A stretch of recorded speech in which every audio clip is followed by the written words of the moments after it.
Hi, I'm Carolyn with Cokesbury's VBS, here to demonstrate science projects from Knights of North Castle. This is Session 3, Experiment 1, Instant Snow.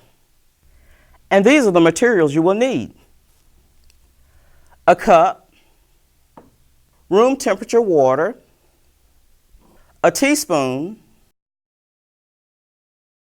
a measuring cup with ounces, and instant snow powder available on CokesburyVBS.com. Start by adding 2 teaspoons of instant snow powder to an empty plastic cup. Then measure 2 ounces of water, pour into cup, and watch what happens.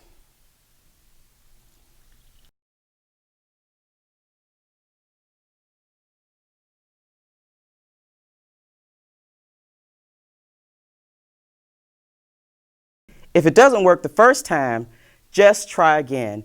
Be sure to practice, and for more information, refer to your Science Leader Guide.